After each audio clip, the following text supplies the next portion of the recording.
And here we go, it's time for the final part of the Wonderful 101 extras. This time we are in the enemy gallery.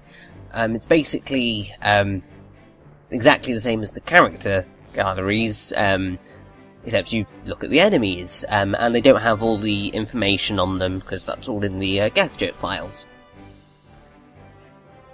There's also kind of something that I'm going to show you as soon as we get to the end of kind of covering all the models, which is quite cool, because on the kind of gamepad screen, they've got a kind of size comparison as you scoot through them, and it's really cool to see the differences in size. The other thing that we are showing off is some of the extra bits and bobs in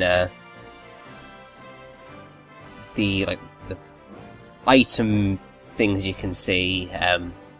It'll make sense when we get to it. But yes, this is the final part of the extras. We are done. Or at least as done as I can be with this game in this current state. As with many other games that I've done, like Knights and Bayonetta, there is the possibility that I will return to the Wonderful 101 someday and actually cover the bits that I've missed. It's going to be a while before I do that, because I'm tuckered out in this game now. Ready for some new blood.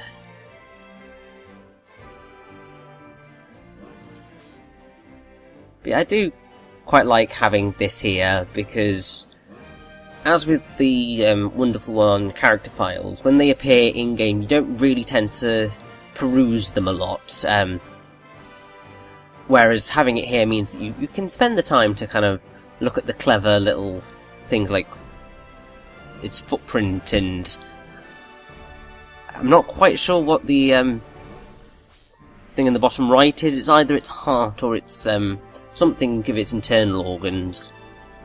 Because, I mean, you can see them all in Vorken, floating around, so I'm assuming it's kind of related to that. But, the thing that you kind of are going to want to look for is stuff in the power, speed and wisdom section, because that's where they kind of pull some funny things off. Mostly with the bosses, with all of the other enemies it's not the case, but when you have the bosses, it's quite cool. It's like when we had the Mazer up, everything was a 4, so it was 4, 4, 4, 4, 4, 4, 4, 4, I think, all the way down. And that pretty much happened similarly with the other bosses. I think Geathjerk is probably one of the only ones with question mark on all of them.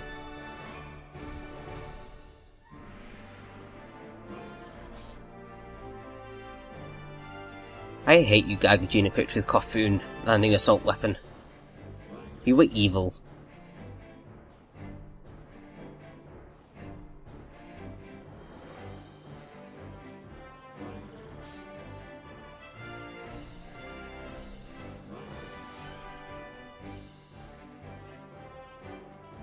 Also, kind of, these danger quotients are quite high, and they keep going up.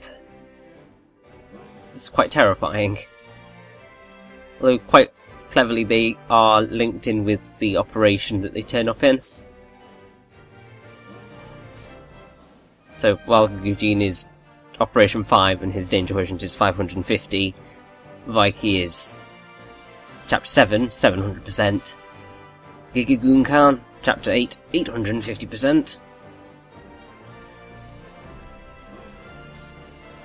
And Gigagoogene, 880. And Lambo's 1. It's a very subtle thing to do, but I would say it's pretty awesome. Also, Vorken, all 6s. And Shugi, all 5s. They just decided to go crazy with all this stuff. Particularly like that Vorken has 666%, because That's just so fitting. Although he's not that evil. I mean, he's a bit evil, but he redeems himself by the end. And I still feel sorry for Geathjerk, not getting to be in this game. Oh well, sucks to be him. Maybe something like Dr. Let's Shake from No More Heroes happens if we get a Wonderful 101 sequel, which I do want a lot. Obviously I also want new games from Hideki Kamiya and co, but a sequel would be wonderful. I love how it was 101,000, or at least 10,100, that's just great. And this is the Geathjerk size table that I was telling you about.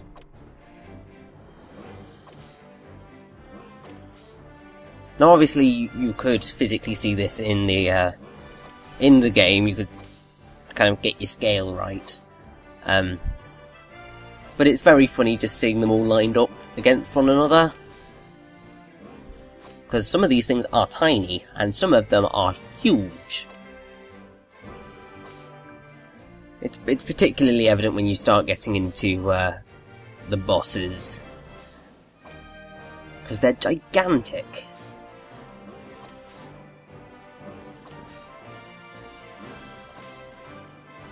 And I'm pretty sure that these bosses are bigger in size than those in Bayonetta. And the ones in Bayonetta were big. Now, I think that Geathjerk is larger than Jubileus. Because, yeah, I'm pretty sure.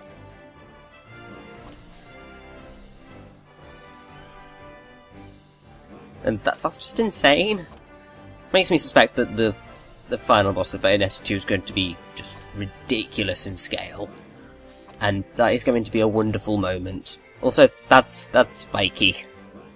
So small you can't even see him. It's great.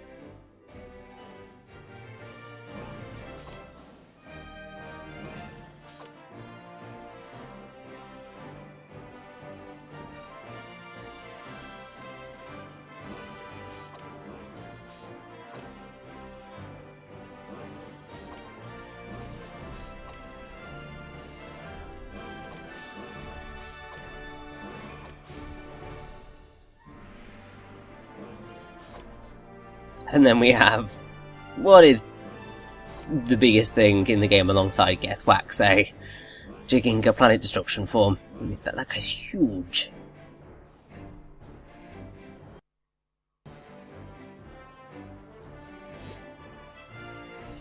So, yes, that is all of the enemy files, and now we get to look at the HQ model gallery, which is pretty awesome. So, throughout the cutscenes, this is what was being used, and they are pretty damn high quality. It's really awesome.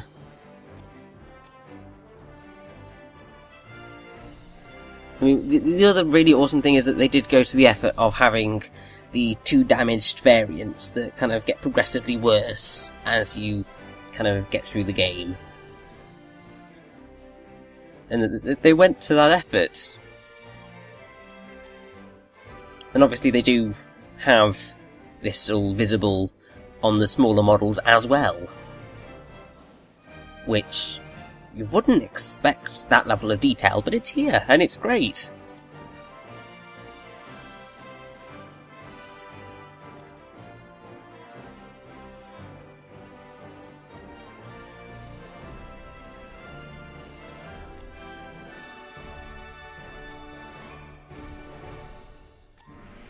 I still find it hilarious that Yellow just goes around in his underwear throughout pretty much the last two operations of the game, and nobody says a word. It's just like, oh dear, Yellow, you poor soul. It must be very cold very, very, very cold, especially going into space like that.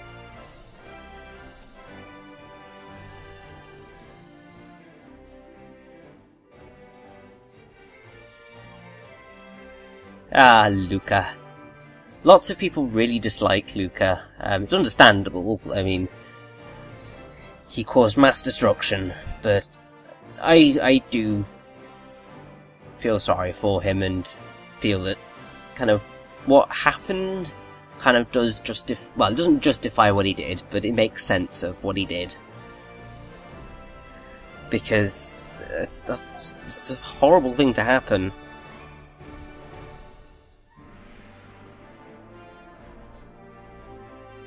Nobody should ever have to go through that.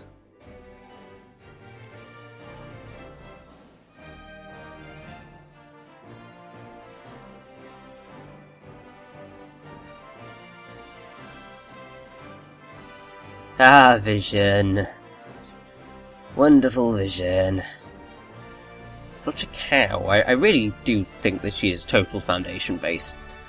That insult was totally fitting.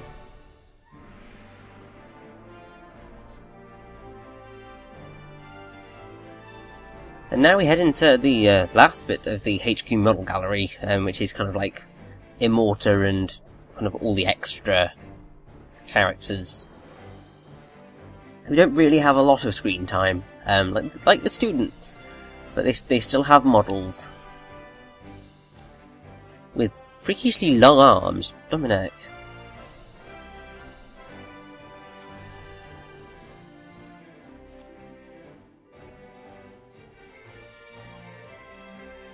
Ah, the Dakar.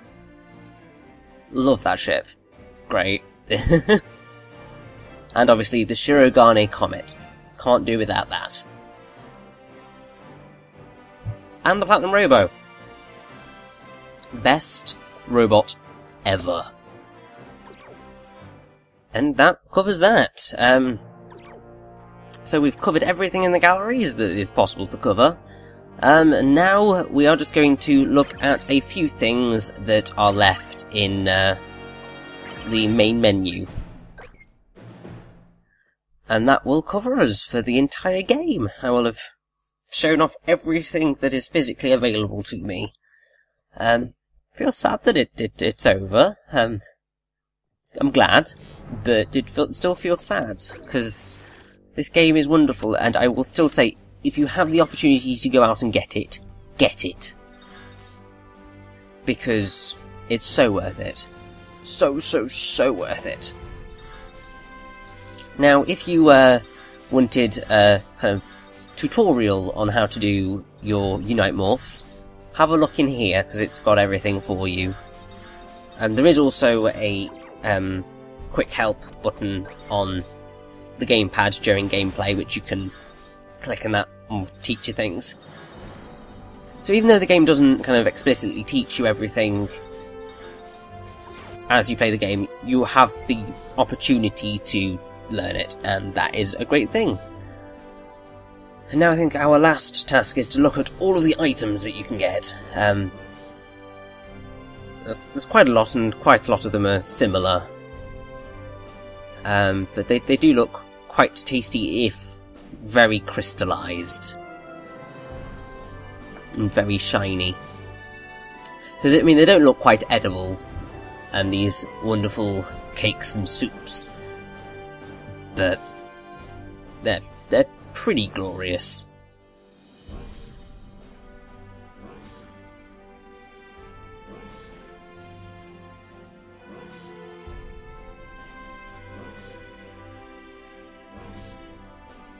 Also, really like the design of the hero hearts. They're just very kind of simple but ornate at the same time, and it works really well.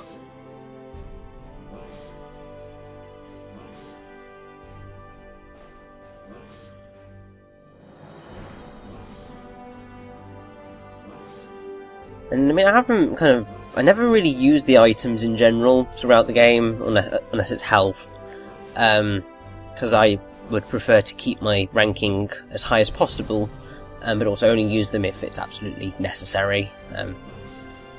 So a lot of items don't really get much use, but if you're struggling, they help. And yes, that pretty much covers everything. Thank you all very much for watching the walkthrough of the Wonderful 101. I hope you join me for the next walkthrough, which is beginning very shortly. See you then.